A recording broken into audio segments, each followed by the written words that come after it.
All right, ladies and gentlemen, this is my first time in Netherlands, and I did a little research and learned quite a few cool facts about the Royal Dutch family, as well as just technology and history of the Netherlands and all the things you contributed to the world. For example, orange carrots. I'm not sure if anyone's aware that the Royal Dutch family made the orange carrot famous and popularized it, rather. And Bluetooth. Bluetooth is another contribution thanks to the Dutch. Wi-Fi and fonts. So we have the Dutch to thank for that. And what's that? CDs? Yes, CDs, Blu-rays, cassettes. I was at the Museum of Contemporary Art, and they had a whole display of MP3 players, CDs, cassettes, Blu-rays, and I did not understand why this was in a museum, but it's part of the history of this great country. I love it. So on that note, again, shout out to hip hop, because without the Dutch, we wouldn't have hip hop.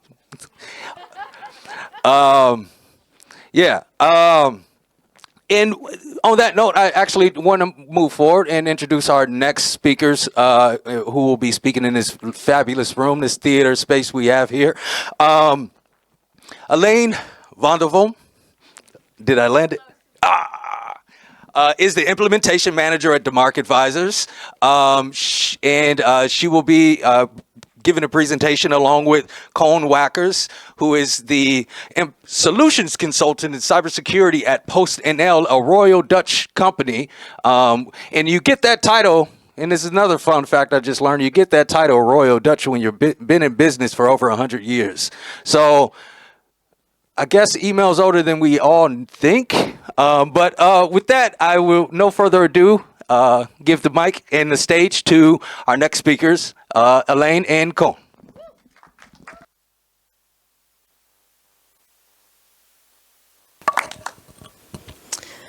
Before we start, would you like to know how much I know about marketing? Not much. I thought that was a relevant opener at the start of a talk at a marketing-focused event. You might have been anticipating a speaker here that can tell you all about user engagement and pretty emails and the art of branding and the newest trends in marketing strategies. I can't tell you anything about that. I don't have the credentials, and my creative abilities could be most generously described as completely non-existent. Yeah, I know I might not look the part, but I was the type of person who, starting age 12, was designated 24/7 tech support to friends and family. And when all the pretty and popular girls in school were hanging out during lunch breaks talking about boys and makeup, I was using the school computer to figure out how I could finally fix that broken machine I was gifted, so I had a chance to play Tomb Raider. Yeah. I really wanted to study IT, but I suck at math. So that wasn't an option. Plan B, law school. Got a degree, loved the law, hated the industry. But I was a single mom to a small boy who seemed to require food. So I needed a job. And Martijn Groeneweg, a founder of a local startup in my hometown, offered me a job to set up a financial administration. And I took it. And before I knew it, I was at the tech side of the business, and I've been helping our customers ever since with implementing security measures. And we are no startup anymore. Yeah. While my job is a lot technical in nature, a lot of the challenges that I do are also revolving around organizational aspects. And I have found that there is a big gap between people in marketing and people in tech. It's like Barbie versus Oppenheimer, right? It's the fast-paced creativity, the colorfulness versus the more conservative, calculating, black and white part of the business. Yeah, I'm not in marketing. But maybe I can try to close the gap between marketing people and security people just for a little bit over the next couple of minutes. Some of you might find my job might have been a bit boring, but I think it's fascinating to be a part of an endless race to find balance between protecting the benefits of innovation while also trying to keep the bad actors from exploiting the flaws. And the fact that we are here today in this room is a pretty good example of that. We are present in a nation where a third of the land lies below the average sea level. Half of our population calls that home. That's why the Dutch people are so tall. We have to keep our heads above water, you know? And the lowest point in the Netherlands, or Western Europe for that matter, is about 7 meters below sea level, or if you'd like to use weird units, that's 22 feet. It's pretty cool, right? And it's also a bit scary. We have built a complex water management system that allows us to be present and safe here today.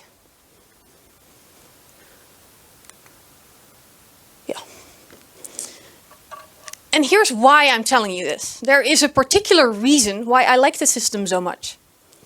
Well, I guess other from the fact that I'm not drowning. And that is that the average Dutch visitor or resident doesn't have to understand the slightest detail about how the system works. Most could not care less about the technology behind it. They can simply assess if the system is working for them by verifying if they still have dry feet, something everybody will understand regardless of technical background or interest. And that's how a good system should work. That's how it should work. A good defense system is there to protect those uninterested in its mechanics. Let's look at another system that brings us all together here today, and that is the internet. It is pretty amazing. It's a system that allows us to connect to people all over the world and serve our customer base while only needing to be half dressed. It is pretty awesome. But to me, the internet is also a bit like those really cool pair of shoes that occasionally give you very, very bad blisters. It has a dark side to it. It has provided bad actors with the means to inflict substantial harm without having to be physically near their targets. And the preferred entry point for that has been email for a very, very long time now. And it makes total sense. Email is completely broken, and without added safeguards, impersonating a domain is absolute child's play. And eventually, fraud is a numbers game. And with email still being the #1 dominant communication channel, well, the odds are pretty good if you're on the criminal side of the fence. And this problem affects us all. Everybody in this room is compelled to shield their digital assets, be it their own or their customers. We have the tools to make a difference. We have mail filters. They do their best. They try to keep out the bad stuff. But they don't always have the right information needed to make the good decision. So sometimes good email ends up in spam, while fraudulent or impersonated email ends up getting delivered. And if it gets delivered, then it's up to the human behind the computer to make the decision whether or not to trust that particular email. And we are not as good in making that decision as we think or hope we are. We have something else that can help, and it's called DMARC. DMARC is an open standard that allows domain owners to specify how their email should be treated by receivers. When you set it up right, only the good email will end up getting delivered, while the fraudulent or impersonated email will get blocked. It is a way for the domain owner to be able to communicate to the internet, hey, this is my genuine communication. I've labeled it. Here's how you can check it. Please discard the rest. It is a shift in thinking from trying to chase the bad to making the good easy to identify. We've been doing DMARC implementation projects for many, many years now. And even though it can be challenging to set up in certain environments, it has proven to be very effective to combat abuse. It just works. But even with the technology to set us up for success, we are not there yet. it is still very difficult for the average email user to determine if an email should be trusted or not, to determine if the system is working for them. And we can't make everybody a security expert. I'm having a hell of a time explaining to friends and family what it is I do for a job. I don't think teaching everybody how to read email headers is going to be a very feasible defense plan. No. A good system should also protect the ones uninterested in its mechanics. And verifying if an email is to be trusted should be as easy as checking for dry feet. So how do we get closer to that? Well, there is a new idea around that might help. And it's called BIMI. BIMI is an experimental new standard that allows logos to be shown in the inbox of the receiver. It will make your brand or the brand of your customer very, very visible while remaining in full control over what is displayed. Some inbox providers like Gmail, they take BIMI a little step further than that. And next to the logo, they also include a little blue verification icon that provides extra confirmation that the sender owns the domain and is legally allowed to use the logo. And here's where the security aspect comes in. It will only do that once you've done the hard work required to protect the domain first. You have to have DMARC set up right in order for the logo to be displayed. BIMI was made to drive DMARC adoption. It was created as an extra incentive to implement security measures. And that's what I really, really like about BIMI. It's about making security standards sexy so people in marketing would want people like me to work on it. Marketing gets the blue icons and the fancy logos, and the tech people get to implement security measures on a marketing budget.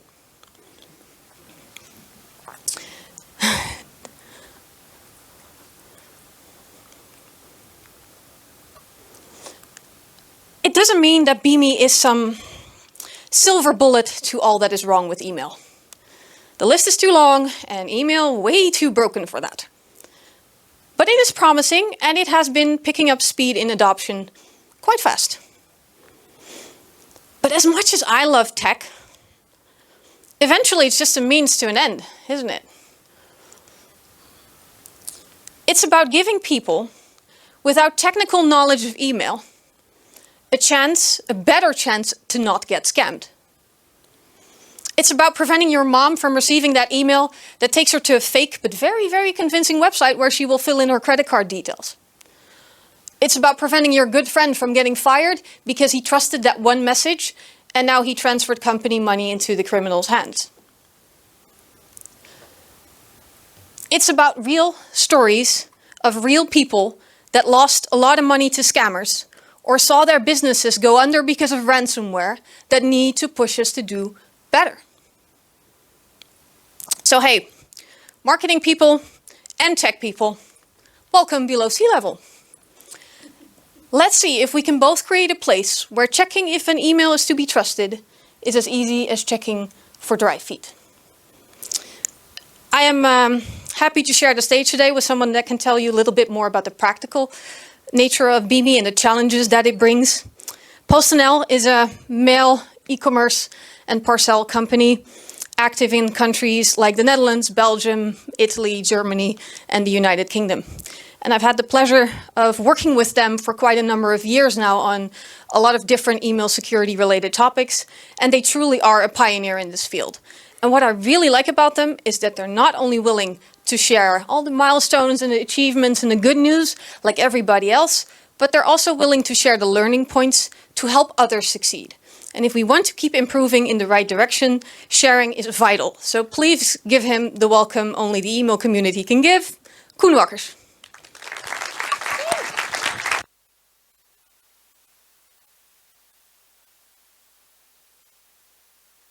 Thank you very much. Wow, great words. And a really nice metaphor you used to give people a bit of an idea of what BIMI actually can do. So as Eline already told you, I won't go over the details again, But BIMI can be used because it's built upon email authentication standards as a visual indication that the sender can be trusted. This is very important for PostNL, and I will tell you why, and also go with you through the steps we took to implement BIMI and see what results we got out of it. So first, why would we want BIMI? Due to the rise of e-commerce, a lot of people in the Benelux especially get into contact, interact with PostNL, especially those who shop a lot online. And that makes us an ideal target for phishers, because if you expect an email from PostNL because you ordered something online, the chance is much higher that you will fall for a phishing email that is sent on behalf of PostNL. So in 2014, 2015, we got into the news with a lot of these messages, and that's of course something you wouldn't want ever. But as we are in the business of delivering emails and delivering physical mail and parcels securely, we want our email to be delivered securely too, and have people trust the emails they receive on behalf of PostNL. Also because e-commerce has grown so immensely, people think it's more important to follow every step of the journey of a parcel. Think of all the notification emails you receive when you order something online. This has become more important for us as well, and we send out lots of these emails. But we need to make sure that people know which ones to trust and which ones not to trust. So we have focused a lot more on email security ever since. And we started together with DMARC Advisor to focus on DMARC first. But BIMI is, as Eline already told, an ideal way to identify very easily if an email should be trusted or not. And indeed, the marketing budget. It can also be really interesting from a marketing perspective, because it might be, if you see a logo already in the email inbox before opening an email, you can imagine that this increases brand recognition, brand visibility, increase the trust because it's built upon email authentication standards, and also it might increase the open rates of email. So that is a survey that Entrust, one of the two providers from a verified MARC certificate you need for BIMI, has done. They found that if the logo was visible in the email inbox, it would lead to an increase in open rates, increase in brand recall, and even purchase likelihood. Of course, this was done with a survey and not with real-life data, so it might still have a different implication in real life, but we are doing this analysis ourselves, and I have some numbers to share with you at the end. So we'll dive into that later. Next up is all the steps we had to undertake to get BIMI working. First of all, DMARC. Like Eline already told you, it is an email authentication protocol which actually tells the recipient of the email what to do with an email when the authentication checks fail. Should you just deliver it anyway, put it in a spam box, or not deliver it at all? And the good thing is it reports about all the actions it takes. It has a report-only mode, so you can just enable it on the top-level domain, and it will start giving you reports about all the emails that are being sent from this domain and all the subdomains below. So that is also what we did. We started here by activating it on our top-level domain, postnl.nl, and immediately we saw a lot of information about where are our emails coming from, who is mailing on behalf of PostNL. And for us that was really important because we have a multi-cloud architecture. So there were lots of partners, lots of applications in different clouds emailing from the postnl.nl domain. And with these insights, we could identify the individual email flows, identify the business and technical owners, and set them up in an individual subdomain in accordance with the DMARC standard. And together with them, we moved from report only to quarantine to eventually reject. So that means that we can say if an email is actually coming from PostNL.nl or one of its subdomains, it's coming from us. So now that we've set up DMARC, we also need a logo, of course, to display. The logo needs to be in the SVG format, scalable vector graphic. That means you can scale it up, you can scale it down infinitely. Quality stays the same because it's built from vectors and not pixels. What's really important here is that you need to consider different display options of the different email providers. So it's best to take a centered image on a solid background and take into account the 3 cropping options the BIMI standard allows. But the best advice I could give you is to contact your graphic designer. Might be someone in your company, not in our case. Because I spent a lot of time looking through the company for our logo in the correct SVG file. Brand management supplied me with several, but all contained interactive elements, were larger than 32 kilobytes, were not in the exact specific profile. So in the end, after a couple of months, they contacted the graphic designing bureau for me, and I got the SVG logo in the correct format. Last, but definitely not least, is the verified mark certificate. And what does it do? It's a certificate you can obtain from Entrust or DigiCert, and it proves that your company owns the trademark logo we discussed in step 2. Notice I say trademarked, and this might be a potential obstacle because not all of the companies that would like to use BIMI, especially NGOs maybe or smaller enterprises, have their logo trademarked at a IP or trademark office that is supported by the BIMI standard. At this moment, there are certain IP and trademark offices that are recognized, and those include the Benelux, EU, US, among others. But this is a step you first need to take, and it's a step that could take a while if your logo is not trademarked yet. Or, in our case, we switched to a new logo, I think 2 weeks ago.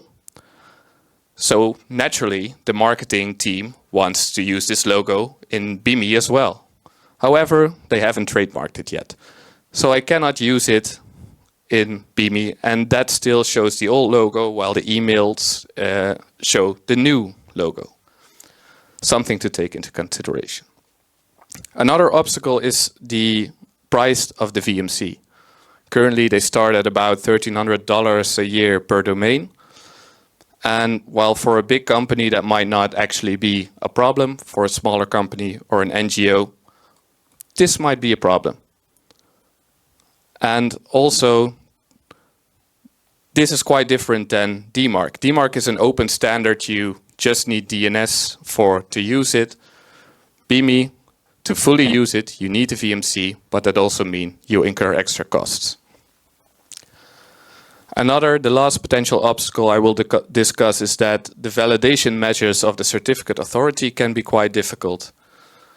When we started this project 2 years ago with DigiCert, the only way they had to identify that I was working at PostNL and could request a certificate was by calling PostNL from a publicly listed source like Google or the Yellow Pages, and then asking the person they got on the phone if I was the correct person, was working at PostNL, and could request a VMC. However, if you call PostNL, you will be rerouted to the customer care department. And even if they would have ever heard from BIMI or verified mark certificates, they are not allowed to put people through to me. So in the end, DigiCert came up with an alternative. I had to go to a notary in The Hague to prove that I was myself, working at PostNL, and could request a VMC. It was quite a hassle. It involved a lot of documents, but in the end, I did get a really neat certificate to show that I am myself. Last thing I wanted to discuss about the VMC. There is a difference in handling between email providers that support BIMI. Some require the VMC to show the logo, others do not. And this can be potentially dangerous because the VMC is the one thing that links together the logo, the domain, and the company.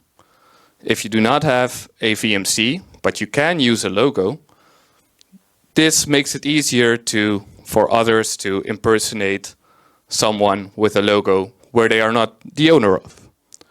So that is something that also needs attention. And now on to the results.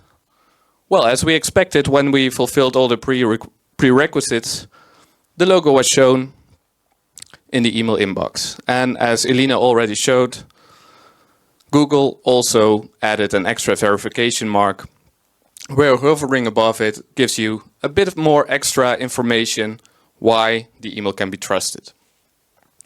This makes it great for us to tell people to look for the logo and the verification mark to check whether the email is legit or not. We also did some preliminary research about the open rate on BIMI supported email providers. And while these are numbers from just one consumer campaign, and we are still doing a long-term analysis to see how this evolves around throughout the years, we do see some early signs that this might have a positive influence, because we can definitely see that Gmail and Yahoo have way higher open rates, and those are the BIMI supporting email providers in comparison to MSN Live and Hotmail. So this is just preliminary. We have to be careful how to interpret these results. But early signs are pretty positive. There are still some challenges though. The standard is not definitive yet, and this might also be the case why the adoption and the implementation still vary. So Google requires the VMC, shows an extra verification mark, but other email providers do not require the VMC, but do show the logo. And I just told you why this could be potentially dangerous. And there are also other email providers that do not support BIMI at all. And this makes it really difficult for us to set up an effective communication strategy to our audience. This does not allow us to just say, if you see the logo, it's legit. If you don't see the logo, best be careful when you open it. And that's pretty difficult because, like Eline, I want to be able to tell my parents that if they see the logo, it's safe. I don't want to explain to them how they need to check the authentication headers of an email, because they will forget and probably won't do it anyway. So to sum it up, if an email provider supports BIMI, you see our logo, and even at some points gain a little bit extra information about security check. And this gives us the opportunity for a security check at a glance. And this can increase trust between us and our customers. It could also have a possible influence on open rates positively. But still, there is some work to do, and there are some challenges and obstacles we need to overcome. Most notably the adoption and a uniform implementation. So with this presentation, Eline and I would also hope that we inspire other email providers, inspire other email sending companies to support BIMI, to adopt it, and make sure it's much easier for your customers to check whether an email is legit or not. Thank you very much. Round of applause for Koen and Eline. Thank you very much. Before we move on to our next speaker, any questions from the audience? All right.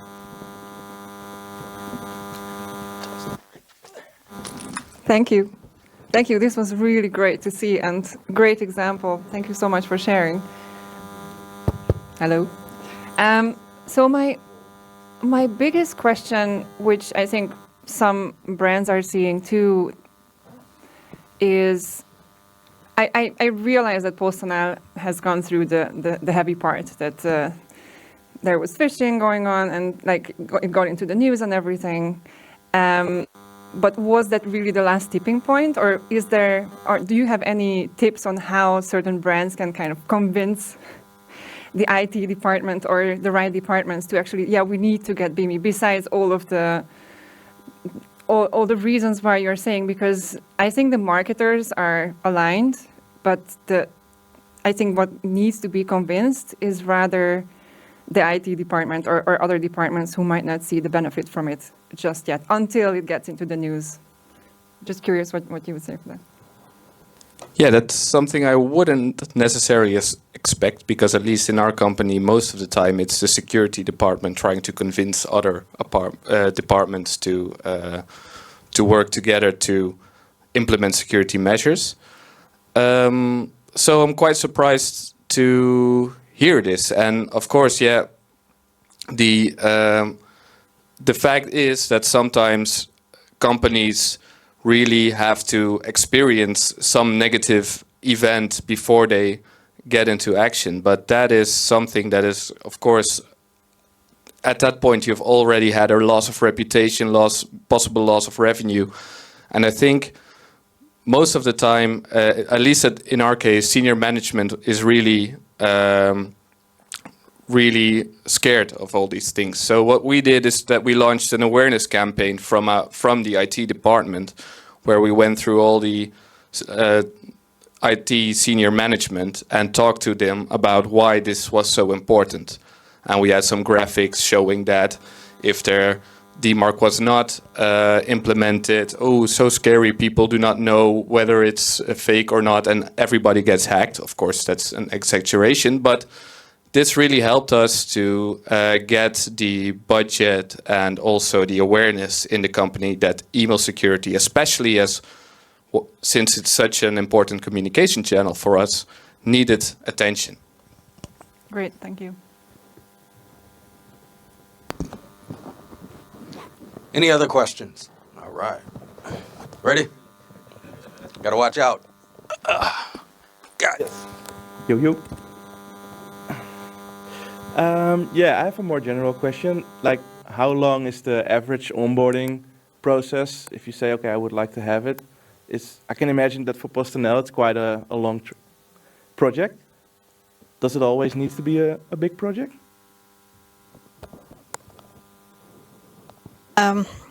I think the majority of the challenge of BIMI is not actually implementing BIMI, it's implementing DMARC. Mm-hmm. And how long that takes is a difficult question to answer, because it depends on complexity, it depends on the number of domains, it depends on the number of vendors you're using to send email on your behalf. It could be, we have very simple domains from start to finish, it takes a matter of weeks, and we have the way more complex environment that takes up to a year, sometimes 2 years to get them to reject. And from the place where you have implemented DMARC towards implementing BIMI, that's paperwork. BIMI is not really technically challenging. DMARC is technically challenging. BIMI is challenging from the paperwork perspective. If that answers your question. It does. Thank you.